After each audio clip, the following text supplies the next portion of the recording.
Kettle ponders the words, demonic realm, the term echoing in the quiet night as they sit around the campfire. Eileen, still visibly unsettled, explains that it is a place where human perception cannot reach, a twisted and distorted reality. She believes that if the knights they encountered are indeed from such a place, then their unnatural behavior and ability to reset start to make sense. To her, the knights are no longer men, but extensions of a realm that shouldn't exist in their world.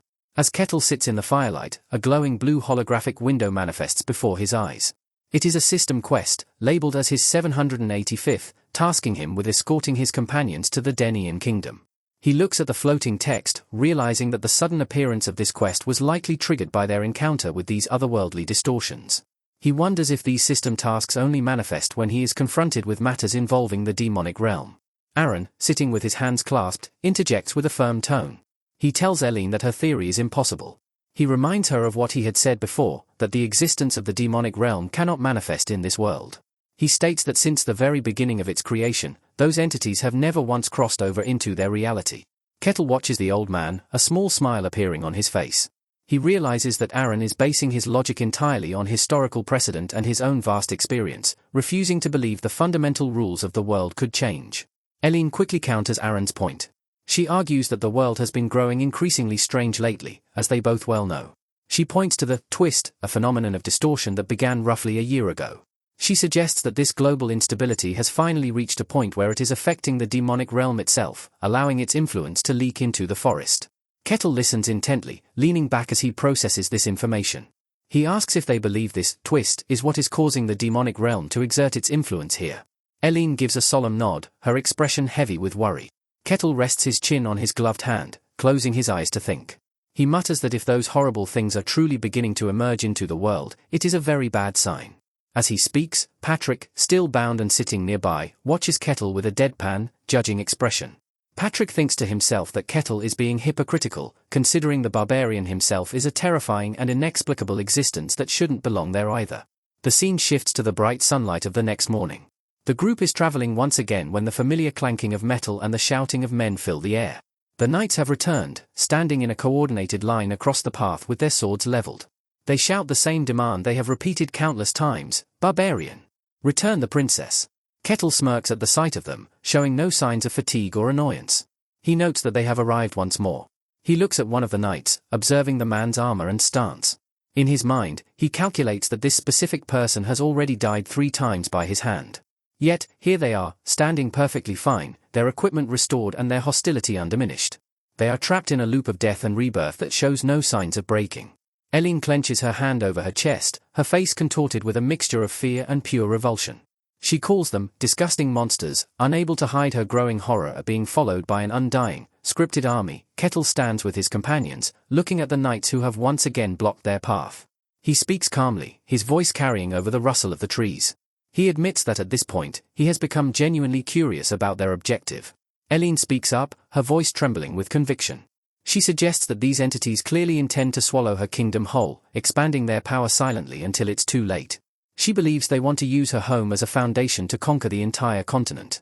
Kettle listens, his silver eyes narrowing as he considers her words. He doesn't immediately agree.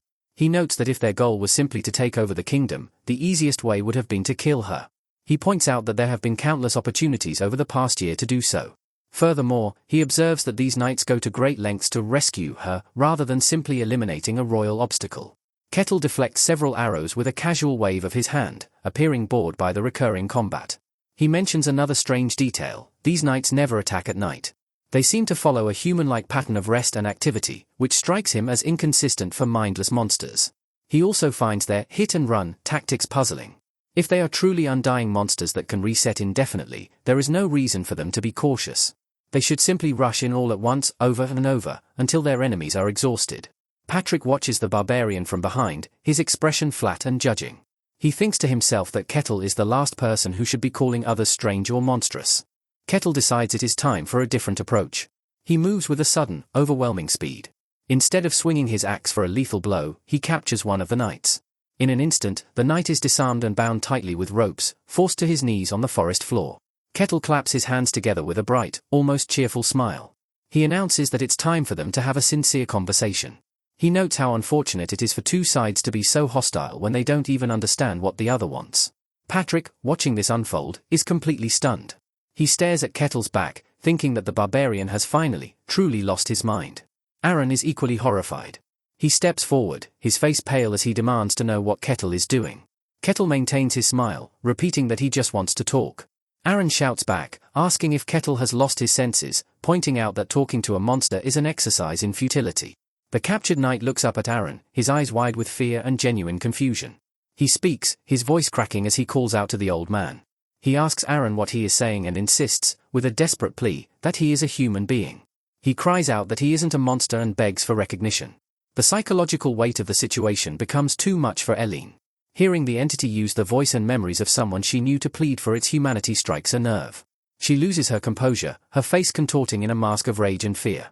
She screams at the bound knight to shut his mouth, unable to endure the twisted mockery of life standing before her. Eileen stands over the bound knight, her voice trembling with a mixture of rage and terror. She refuses to allow this disgusting monster to mimic the person she once knew. She points out the impossibility of his claim, noting that she has seen him die and return right before her eyes multiple times. She demands to know how he can expect her to believe he is human under such unnatural circumstances. The knight remains on his knees, his expression one of desperate confusion. He insists that his humanity is not the issue and that the princess is simply mistaken. He pleads with her, his voice cracking as he maintains that they are not monsters. The psychological toll on Eileen is evident, her eyes are wide and bloodshot as she hyperventilates, the reality of the situation shattering her composure. She continues her outburst, accusing the entities of a grand, horrific scheme. She believes their intention is to consume her kingdom, replacing her father, her mother, and eventually her, until everyone is turned into a monster to facilitate the conquest of the continent. The knight quickly denies her accusations. He tells her that she will remain exactly as she is now, unchanged. Kettle and Patrick watch the exchange in silence. The barbarian's expression is unreadable, while Patrick maintains a stoic, observant posture. The knight, sensing Eileen's resolve weakening, begs for both her and Aaron to return to the kingdom immediately. He admits he doesn't know all the details, but he is certain that their return is mandatory. Eileen eventually turns away, her face hardening. She states that further conversation is meaningless and that they are only hearing words they cannot truly understand. She concludes that it is impossible to communicate with a monster. However, as she speaks, Kettle begins to study her intensely. He hums softly, his gaze fixed on her. Eileen notices his stare and asks why he is looking at her that way. Kettle remains silent for a moment before admitting that the situation has become very interesting. He then asks Eileen a chillingly direct question: does she believe herself to be human? Eileen is stunned, her eyes darting between Kettle and the bound knight. She asks him what he means, asserting that her humanity should be obvious. Kettle's silver eyes narrow, a faint, ominous glow beginning to emanate from them. He mutters, "Is that so?" as he continues to analyze her. Eileen begins to fear that Kettle thinks she has already changed into one of the creatures they have been fighting. Without warning, the air is filled with the sound of a violent impact. A spray of blood erupts across the scene, stark against the bright daylight of the forest. Eileen's eyes go wide with a sudden, paralyzing shock. Kettle has moved with blinding speed, his massive arm extended toward her. The silence that follows is deafening. Kettle stands over Eileen, his hand having pierced through her torso with brutal, overwhelming force. Blood soaks into her clothing and spills onto the ground as she gasps, her life force draining away in an instant. The barbarian looks down at her with a cold, detached expression, having committed an act of sudden and total violence against the person he was tasked to protect.